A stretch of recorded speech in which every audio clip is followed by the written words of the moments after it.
fond en flippant à mort. Et ça, je vivais ça sans qu'il y ait personne pour le valider. C'est en tout cas le vertige dans l'histoire roman qui me parlait le plus, qui faisait, ou disons, j'avais dans ma vie personnelle cet écho-là.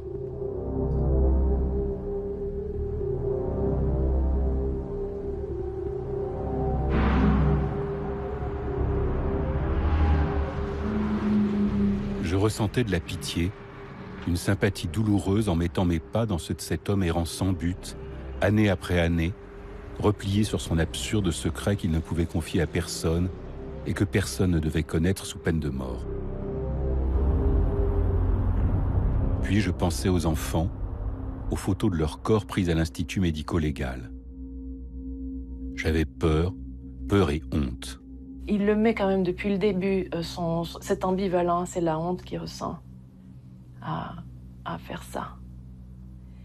Et je pense que c'était inévitable d'essayer de rentrer en contact avec lui, puisque quelqu'un qui aurait commis comme ça un crime extrême et extraordinaire,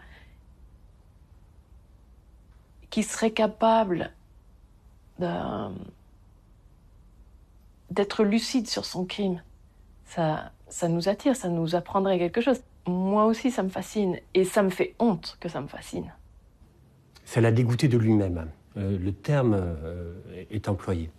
Parce qu'évidemment, il est dans une position où, pour creuser cette expérience intérieure qui lui est refusée, celle de Jean-Claude Roman, il a besoin en quelque sorte d'être au plus près d'une figure qui pourtant est haïssable. Quelle émotion vous éprouvez par rapport à... Je vous embête avec... Non, mais un malaise, quoi. Un malaise, évidemment. Il y a une espèce de truc... Mais vous êtes-vous attaché qui... à lui comme ces gens qui... Vous savez, ces visiteurs de prison dont vous parlez, qui se sont terriblement attachés à lui. Est-ce que vous ne vous êtes pas attaché à lui? Non, je peux pas dire... Non, je suis pas allé jusqu'à éprouver de la sympathie.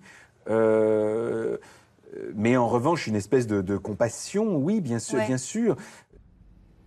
Peut-être que tout le monde ne l'éprouve pas ou l'éprouverait pas, mais il y a pour moi une espèce de questionnement, et oui, qui va jusqu'à la honte dans le fait de s'intéresser à une histoire pareille.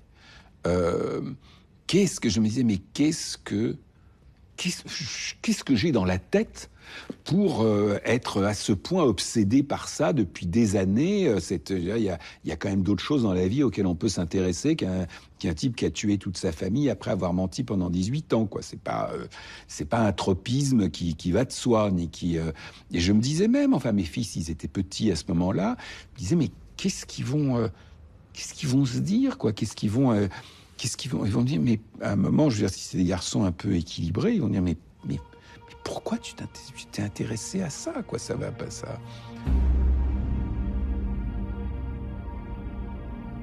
Ouverture du procès de Jean-Claude Roman.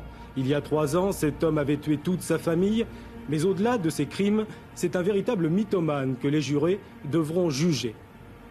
Jean-Claude Roman ou le mensonge institué en règle de vie.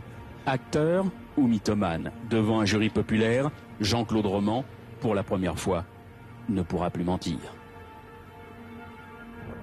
Pour être sûr d'être bien placé, je me suis fait accréditer aux assises de l'Ain par le Nouvel Observateur.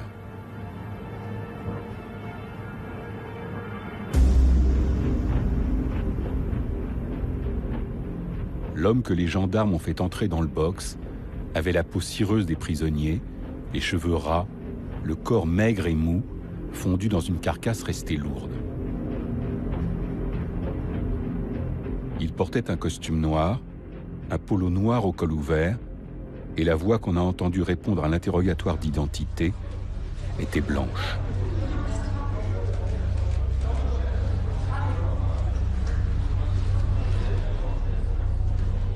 Il restait prostré. Quand ses yeux ont enfin croisé les miens, nous les avons baissés tous les deux. Il se dégage l'image d'un homme extrêmement intelligent, qui a une faculté de dissimulation assez extraordinaire, qui a un recours au mensonge d'une manière absolument inouïe. Et ce qui se dégage, c'est évidemment en un premier temps l'étonnement qu'il ait pu tromper autant de monde. Parce qu'il n'a pas trompé des simples d'esprit, il n'a pas trompé des naïfs, il a trompé des amis d'une intelligence supérieure. Je l'avais jamais vu, et à un moment, oui, le type est rentré dans la salle. À partir de ce moment-là, s'est installée cette présence très bizarre, très... de ce type qui a été constamment très compassé,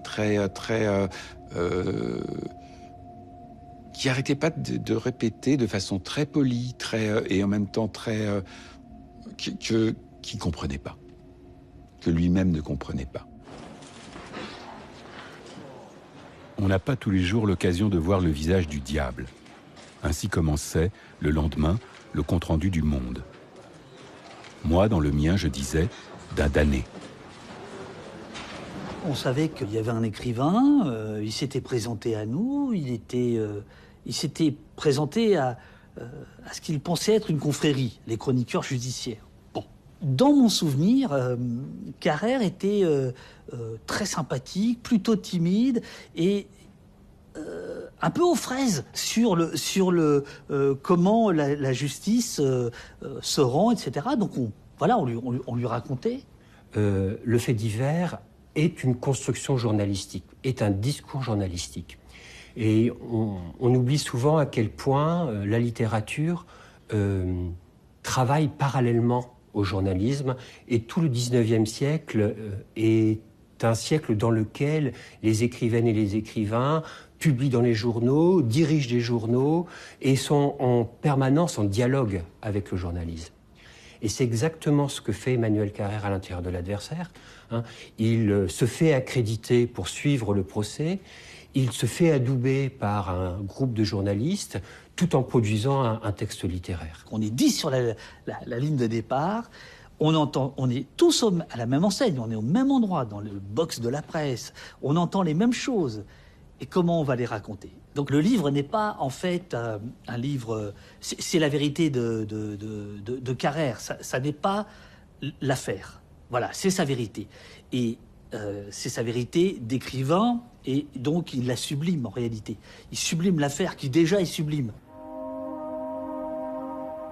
Sa petite enfance s'est déroulée dans le hameau, où le temps que lui laissait son travail de régisseur forestier, son père exploitait une ferme. Un enfant unique, un peu couvé peut-être. Dans les 2 pages du jour consacrées à l'affaire, Le Progrès publiait une photo prise en classe de 6e au collège de Clairvaux, où on le voyait au premier rang, souriant et doux. Et la légende disait « Qui aurait cru que celui qu'on donnait en exemple deviendrait un monstre ?» Il dit que sa mère se faisait du souci à tout propos et qu'il a tôt appris à donner le change pour qu'elle ne s'en fasse pas davantage. Il admirait son père de ne jamais laisser paraître ses émotions et s'était forcé de l'imiter. D'un côté, on lui avait appris à ne pas mentir, c'était un dogme absolu. De l'autre, il ne fallait pas dire certaines choses même si elles étaient vraies. Jean-Claude Roman commence sa carrière de mythomane en 1974. Sa première imposture, faire croire au succès de ses études en médecine. D'ailleurs, pendant 14 ans, il s'inscrira en 2e année à la faculté de Lyon, sans jamais passer d'examen. L'administration ne lui posera jamais de questions. Pourquoi cet étudiant en 2e année de médecine a-t-il décidé un jour de ne pas passer un examen, pourtant sans difficulté? Jean-Claude Roman l'ignore. Je me suis, dit-il, posé la question pendant 20 ans, car c'est à cet instant crucial que mon imposture a débuté. Comment se serait-il douté qu'il y avait pire que d'être rapidement démasqué? C'était de ne pas l'être, et que ce mensonge puéril lui ferait 18 ans plus tard massacrer ses parents, Florence et les enfants qu'il n'avait pas encore. Il dit « Le côté social était faux, mais le côté affectif était vrai. » Il dit qu'il était un faux médecin, mais un vrai mari et un vrai père, qu'il aimait de tout son cœur sa femme et ses enfants, et qu'eux l'aimaient aussi. On dit que les enfants savent tout, toujours, qu'on ne peut rien leur cacher, et je suis le premier à le croire. Je regarde encore les photos. Je ne sais pas. Pour Emmanuel Carrère, Roman était un possédé, était un damné et non pas un damnateur. Il n'était pas un démon, il était un damné. Alors à partir de là, bien sûr, on peut dire qu'il a attrapé le mensonge comme une maladie. Du reste, il le dit très bien, Emmanuel Carrère. Il a été pris d'une maladie dont il n'a pu sortir. Évidemment, mais la maladie, c'est lui qui se l'est inoculée. Il est entré dans ce mensonge comme on entre un peu en religion et il n'en est jamais sorti.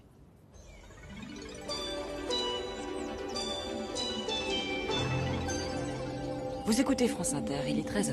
Le journal Christian Bonner. Bonjour, l'actualité de ce vendredi 13 janvier. L'aventure est partie.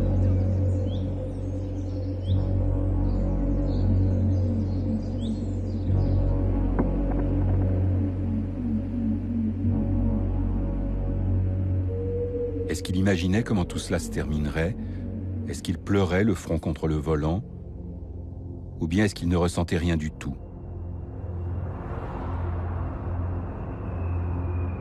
Est-ce que seul il devenait une machine à conduire, à marcher, à lire, sans vraiment penser ni sentir?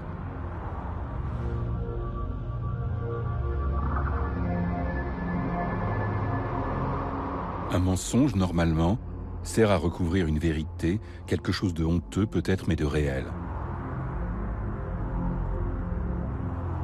Sous le faux docteur Roman, il n'y avait pas de vrai Jean-Claude Roman.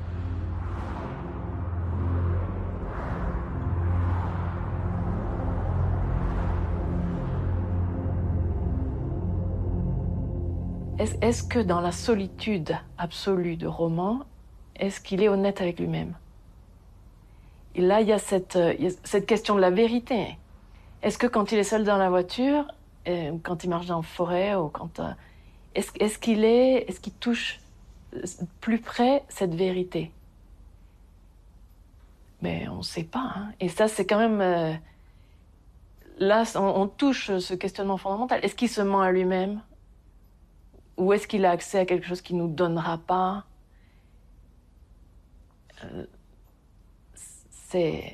Moi aussi, ça me questionne.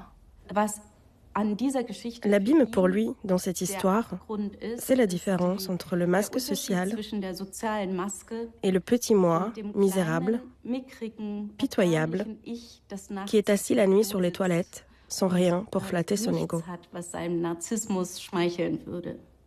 Il y a des moments où on croit à la personne qu'on aimerait être et dont on aimerait montrer le visage aux autres. Mais la plupart du temps, il n'y a pas de quoi pavoiser. On est là dans l'insomnie, la tête entre les mains, et on se dit qu'on n'est que vraiment une bien pauvre chose et pas très estimable non plus. Le rapport entre la façade et l'arrière-boutique, ça, on le connaît tous.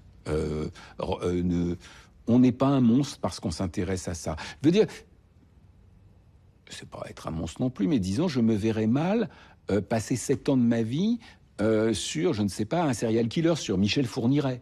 Je veux dire, Michel Fourniret, en réalité, j'en ai rien à battre. Je veux dire, ça n'est que quelque chose d'effroyable, et surtout, dans quoi je ne reconnais rien de moi. Je veux dire, je peux toujours gratter ma conscience, je n'y trouve aucune propension à tuer, torturer et violer des gens. Non, ça non. Mais mentir pour essayer de faire bonne figure, de sauver la face, d'être mieux que d'apparaître mieux que je ne suis en réalité, ça bien sûr, et ça nous concerne tous.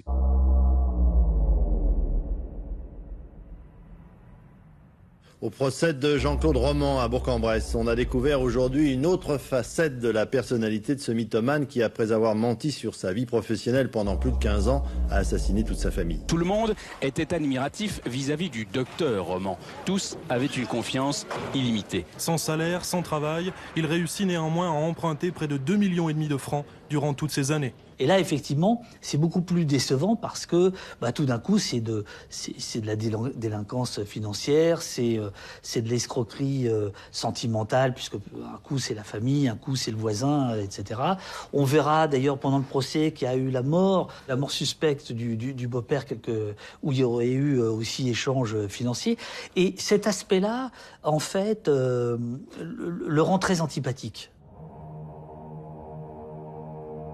Jean-Claude Roman est accusé de l'assassinat de 5 membres de sa famille et la mort accidentelle de son beau-père en 1988 paraît suspecte à l'avocat général. Figurez-vous que l'avocat général Vioux évoque la mort du beau-père de Jean-Claude Roman en 88 et il dit sur un ton solennel « Mon devoir vis-à-vis de la famille est de rappeler que Jean-Claude